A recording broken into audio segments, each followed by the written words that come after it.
દીકરીઓને વિનંતી, તમે સ્પ્રેડ થઈ જાઓ, તમારે ફોટોગ્રાફ લેવાના છો. રૂચા અહીં આવો અને ઓડિયન્સનો ફોટો તમારે લેવાનો છે. પ્રશ્ન એ છે મિત્રો કે આપણામાંથી કેટલી વ્યક્તિઓ એવી છે કે જેને કોરોના થયો હતો? લાઇટ ઓન રાખજો પહેલાં, પ્લીઝ લાઇટ ઓન રાખજો, આખા જ કાર્યક્રમમાં રાખજો. અમારે આનો ફોટોગ્રાફ લેવો છે. દીકરીઓ તમે જઈને વધારે ક્લોઝલી ફોટોગ્રાફ સેન્ટરમાં જઈને પણ લઈ શકો. થોડીક ક્ષણોના માટે તમારા હાથ ઊંચા રાખજો કે આપણામાંથી કેટલી વ્યક્તિઓ એવી છે કે જેમને કોરોના થયો હતો. 0806. Thank you very much. આપ સૌનો ખૂબ ખૂબ આભાર. આપણે ટ્રામામાંથી પસાર થયા છીએ. મને પણ થયો હતો 2 વાર. અને એક જ ઘરમાં પતિ અને પત્ની રહેતા હોઈએ, તેમાં પણ જુદા રૂમમાં કાયમના માટે આખા દિવસ માટે રહેવાનું હોય, એ કેટલું મુશ્કેલ હોય છે. બધામાંથી આપણે સૌ પસાર થયા છીએ. પણ કેટલાક લોકો એવા છે કે જેમણે ખૂબ ખૂબ ખૂબ સહન કર્યું છે. એક કેસ આપની સમક્ષ એને લગતો રજૂ કરીએ છીએ, જેનો કૃપયા એની સ્લાઇડ મૂકજો. એ આવો કોઈને સાથે ન બને એવી ફિલિંગ આપણને આવે તે પ્રકારની આ વાત છે. અનિલબેન એમના પ્રેઝન્ટેશન સુધી પહોંચી રહ્યા છે. તો દોસ્તો, એને જોઈએ, સમજવાનો પ્રયત્ન કરીએ. મારા વોટ્સઅપ ગ્રુપ્સ જેમાં દાખલ થવાના માટે લોકો દોસ્તો અરજી કરતા હતા, આજે મારા ગ્રુપમાં રાત્રે હું જ ગુડ નાઇટ લખું છું અને સવારે હું જ ગુડ મોર્નિંગ લખું છું. કોઈનો રિસ્પોન્સ મળતો નથી. કંઈ નહીં, જાઓ જાઓ, બધા જન્મમાં જાઓ. અકેલે હે તો ક્યાં ગમ હે. કોઈની જરૂર નથી મને, બસ હું ને મારી કોકિલા. એવું કેમ કહો છો? આપણે એકલા નથી. જુઓ આ દિલીપભાઈ તમને મળવા આવ્યા છે. નહીં ઓળખ્યા ને?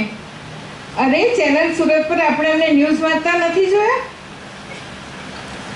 જય શ્રી કૃષ્ણ શાંતિલાલ, હું દિલીપ કાસવાડા થોડી વાત સાંભળવા આવ્યો છું. જુઓ એ તમને મળવા આવ્યા છે. એ દિલીપભાઈ તમે જ વાત કરો ને. હા હા હા હા શાંતિલાલ, અમારી ન્યૂઝ ચેનલ કોવિડ વિજેતાઓની શ્રેણી કરે છે. 5 વર્ષ પહેલાં જેમણે કોવિડ મહામારીનો મક્કમતાથી સામનો કર્યો છે, તેમના અનુભવ શેર કરવાની આ શ્રેણી અમે શરૂ કરી છે. પણ ભાઈ, હું કોઈ કોવિડ વિજેતા નથી. હું તો એનાથી હારેલો છું. મારી મુલાકાત લઈને તમે શું કરશો? બસ એ જ અમારે જાણવું છે. મને રોગ થયો ને તે પહેલાં તો હું મિત્રોનો જાણીતો અને માનીતો હતો.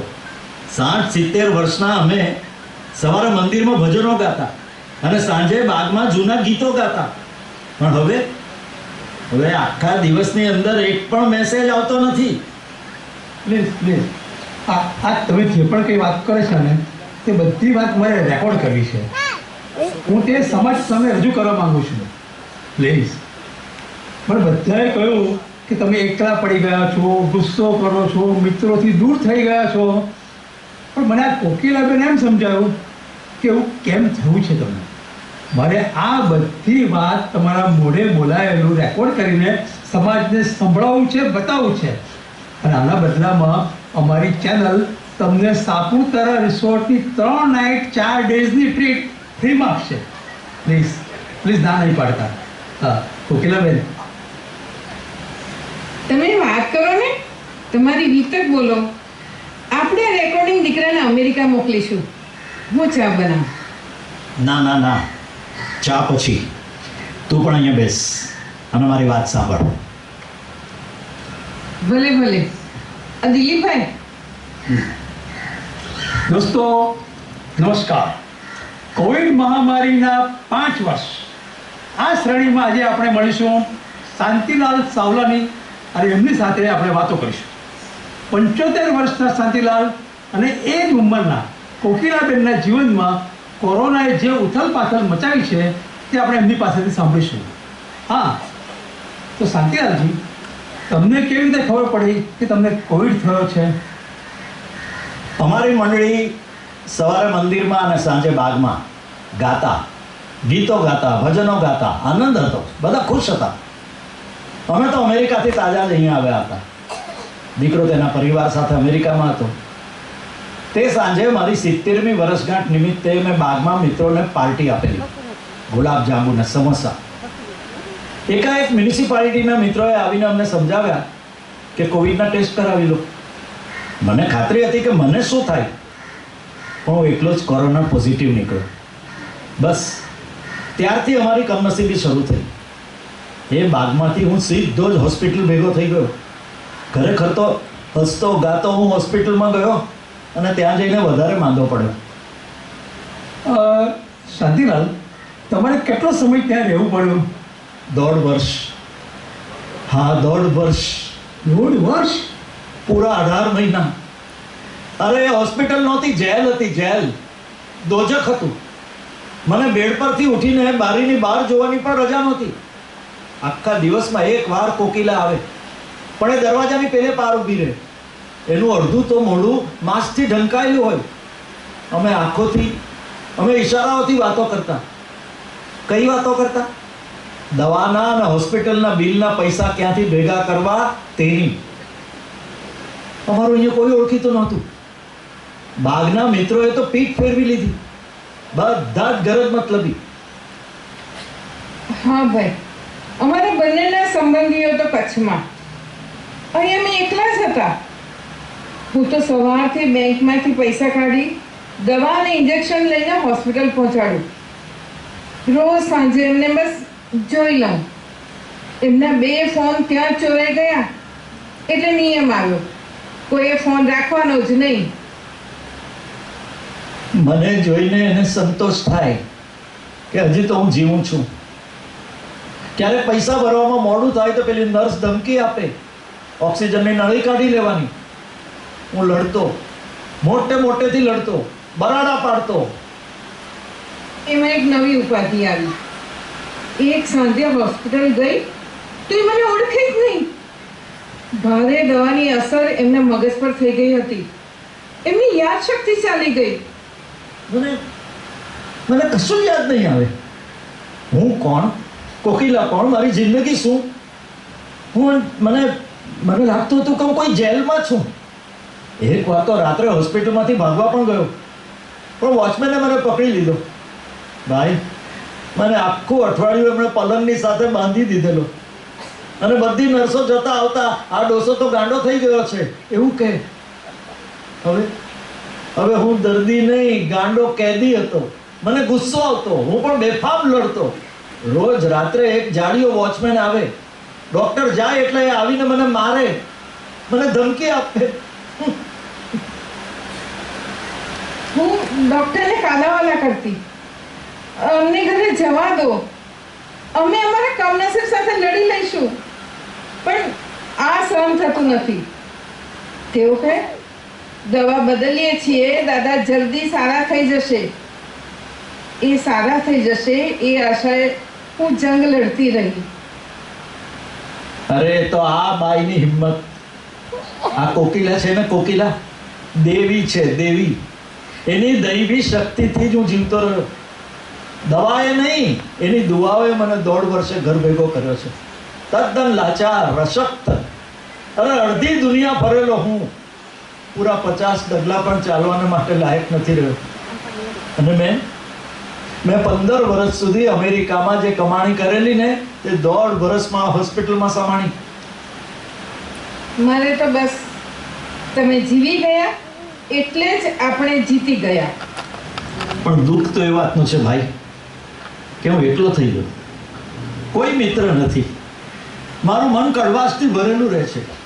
હું બધાની નજરમાં ખરાબ, ગાંડો લાગુ છું. બધા મારી સામે ફરિયાદ કરે છે અને એટલે હું વધારે ગુસ્સે થાઉં છું. હું બરાડા પાડું છું, બૂમો પાડું છું.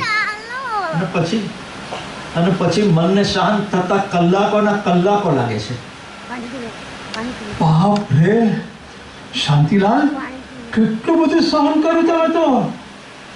અને કોકિલાબેન, તમે તો સાચા અર્થમાં દેવી છો, દેવી. હવે આ દેવી ચા બનાવે તમારા બધા માટે? ના બેન, હવે મારી છેલ્લી વિનંતી છે. શાંતિલાલ, તમે તો હવે કોવિડ વિજેતા બની ગયા છો, તો આ કોકિલાબેન માટે કોઈ સરસ મજાનું તમારું મનગમતું ગીત ગુનગુનાવો. હા, ગીત ગીત અને સંગીત જ હવે મારા ખરેખર સાથી બની ગયા છે. એમાં જ આ શાંતિલાલને શાંતિ મળે છે. ગીત ગાઉં આ દેવી માટે વારું. હું જે ગીત ગાઉં છું ને તે જેટલું આ કોકિલા પર બેસે છે ને એટલું જ ભગવાનને માટે પણ બેસે છે. સાંભળો. નયનને બંધ રાખીને મેં જ્યારે તમને જોયા છે, તમે છો એના કરતા પણ વધારે તમને જોયા છે. નયનને બંધ રાખીને.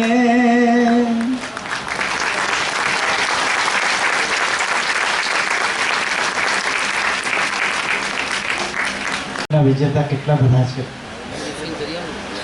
જે વાત અમે અહીં જે શાંતિલાલની કરી તે શાંતિલાલ સાહેબ પણ આપણી સાથે છે. સાવલા સર કૃપયા આગળ સાથે બન્યું છે. શાંતિલાલજીને જોઈને તમને એક મહાન વ્યક્તિત્વ પણ યાદ આવશે. અગર આપ સાહિત્યના પ્રેમી હશો તો આપને મકરંદ દવે સાહેબ એમાં દેખાશે.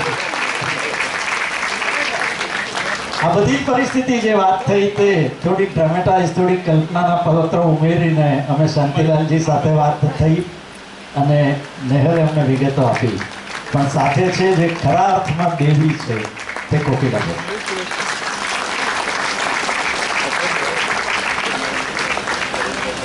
તેઓ કલાના માણસ છે, તેઓ સાહિત્યના માણસ છે. સાચા અર્થમાં તેઓ એક મિત્ર હતા મકરંદ દવે સાહેબના. વર્ષોના વર્ષો સુધી તેઓ સાથે રહ્યા છે અને કુંદનિકાબેનની સાથે એમના આશ્રમ પર રહ્યા છે. એ લોકો અમેરિકા ગયા છે, એમના ઘરે એમનો ઘરોબો છે. તેવું આ પરિવાર આપણી સાથે છે. મને બહુ જ આનંદ અને ગૌરવ એ વાતનો છે કે તેઓ પણ આપણા ફોરમના સભ્ય છે અને આપણા પરિવાર.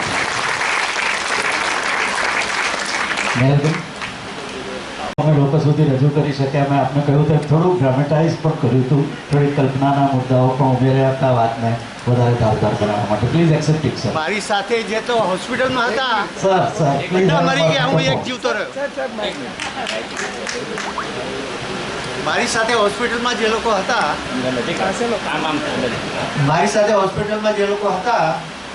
લગભગ બધા મરી ગયા, હું એક જ જીવતો એ ભગવાનની કૃપાથી જીવતો રહ્યો, જગદંબાના આશીર્વાદથી. અને હાજી અમારે 35 વર્ષ અમેરિકાથી લઈને અહીંયા આવ્યા અમે, અને પછી આ ઘટના ઘટી. ઘરમાંથી બહાર નહોતો નીકળ્યો અને મને કોવિડ થઈ ગયો. હું પડી ગયો અને મને ફોટા પાડવા માટે લઈ ગયા અને ત્યાં કોઈનો કોવિડ મને લાગ્યો અને મને 4 હોસ્પિટલમાંથી એક પછી એક દાખલ કરવામાં આવ્યો અને છેલ્લી હોસ્પિટલમાંથી હું સાજો થયો. પણ આગળ બીજી હોસ્પિટલમાં જ્યારે હું હતો ત્યારે મને નર્સો બહુ મારતી, કારણ કે હું રાડો પાડતો. એટલું બધું મારે હજી મારા પગ ઉપર ચાંદા પડી ગયા. હું 6 ફૂટનો માણસ, પલંગનો બહુ નાનો, મને ડાયાબિટીસ, મારું શરીર છોલાઈ ગયું, પગ છોલાઈ ગયા બધા.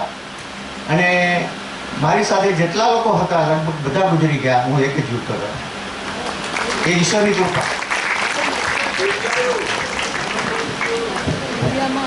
Thank you Shanti uncle. So મુદ્દો એ હતો કે તમારું ધ્યાન દોરીએ કે આપણે એવું માનીએ છીએ કે બીમારી, આવા ઘણા બધા ફિઝિકલ બીમારીઓ હોય છે, એમાં ઘણા લોકોને બીમારી પછી ડેલિરિયમ થતું હોય છે.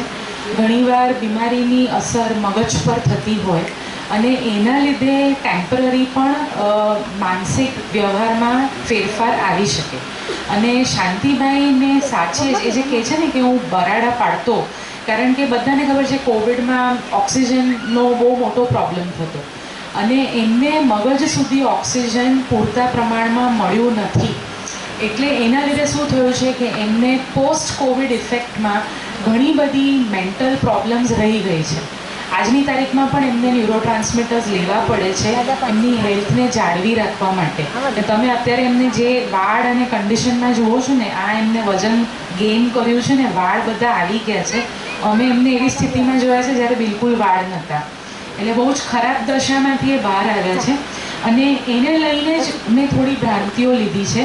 જો તમે કોઈક એવા વૃદ્ધ વ્યક્તિને મળો છો કે જેનો સ્વભાવ બહુ વિચિત્ર લાગે છે, બહુ જ આવી રીતે બરાડા પાડે છે, બૂમો પાડે છે, ખૂબ ગુસ્સે થાય છે, વારે વારે ચીડાઈ જાય છે, તો હોઈ શકે કે એને આ રીતની કોઈ શારીરિક બીમારીમાંથી પસાર થવું પડ્યું હોય, કોઈક સર્જરીમાંથી પસાર થવું પડ્યું હોય, જેની ઘણી બધી પોસ્ટ ટ્રોમેટિક ઇફેક્ટ રહી જાય છે.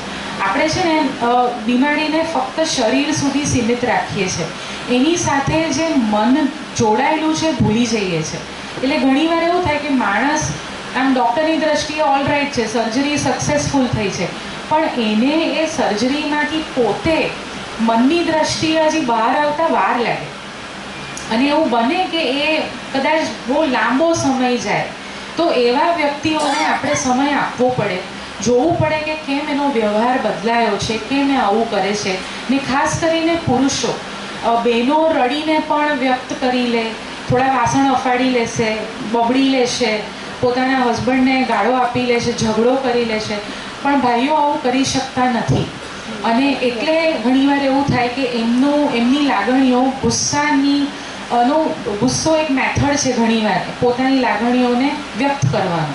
આમ અંદર ગુસ્સો ના હોય, બીજું કંઈક ચાલતું હોય, પણ એ વ્યક્ત નથી કરી શકતા ને એટલે ગુસ્સો કરતા હોય. ને તમે એવા પણ લોકોને જોયા હશે કે જે બહુ ગુસ્સો ટેમ્પરરી હોય, આમ થોડો ગુસ્સો કરે છે, બીજી ક્ષણ તમે મળશો તો એકદમ શાંત હોય. તો એવું બની શકે કે એની પાછળ કોઈક શારીરિક બીમારી કારણ હોઈ શકે. તો આપણે પહેલાં જાણવું કે એ વ્યક્તિનો સ્વભાવ આવો કેમ છે. જો તમે એમને પહેલેથી ઓળખો છો અને એમના સ્વભાવમાં આ રીતે કોઈ ફેરફાર જુઓ છો, તો ડૉક્ટરની મદદ લો અને એને બતાવો કે કેમ એ આ અચાનક ચીડિયા થઈ ગયા, કે આટલો બધો ગુસ્સો કરે છે, કે આટલું અછડતું બોલે છે. એની પાછળ કોઈક શારીરિક બીમારી પણ હોઈ શકે, કોઈક મનની તકલીફ પણ હોઈ શકે. એટલે ઘાંટા પાડવા, ખરાબ સ્વભાવ, ગુસ્સાવાળો સ્વભાવ, આમાં આપણે લોકોને ખપાવી ન દેતા એની પાછળના તથ્યોને જાણવાનો પ્રયત્ન કરીએ તો કદાચ એની બીજી સાઈડ આપણને ખબર પડે. અને આવું કોવિડના ટાઈમમાં ઘણા બધા લોકોમાં જોવા મળ્યું છે કે એ લોકોની માનસિક શારીરિક સ્વાસ્થ્ય બગડ્યું છે. કોવિડ સારો થઈ ગયો છે, પણ સાથે ભેટમાં કદાચ કોઈક શારીરિક બીમારી આપી ગયું હોય, ક્યાં તો માનસિક બીમારી આપી ગયું હોય, જે હવે સાયન્સ પણ ધીરે ધીરે માને છે. એટલે જે લોકોને કોવિડ થયો હોય ને એમાં જો વ્યવહારિક કોઈક ફેરફાર હોય તો જરૂરથી તમે ડૉક્ટરની સલાહ લો અને એમાં આગળ કન્સલ્ટ કરો. પુરુષોમાં ઇમોશનલ પેઇન, ભાવાત્મક લાગણીઓનું દુઃખ નથી હોતું એવું નથી. અને એ લોકો આ ઇમોશનલ પેઇન ગુસ્સાના માધ્યમથી કે એગ્રેશન કે ઇરિટેશનના માધ્યમથી વધારે વ્યક્ત કરે છે. તો આ બધા માટે એક જાણવા જેવી બાબત છે કે એને આપણે ગુસ્સાવાળો માણસ નહીં સમજીને, ડરીને કે એને એકલો ન પાડીને એની બીજી એક સાઈડ જોઈએ અને એને સપોર્ટ કરીએ તો કદાચ આવા કેસીસમાં ઘણી બધી મદદ એ લોકોને મળી જાય અને જે એકલતાનો અનુભવ થાય છે એ કદાચ ઓછો થઈ જાય. આમાં સમજણની જરૂર છે. જો સમજી જશું તો એ વ્યક્તિને આપણે સંભાળી લઈશું. ત્રીજી કૃતિ જોઈએ.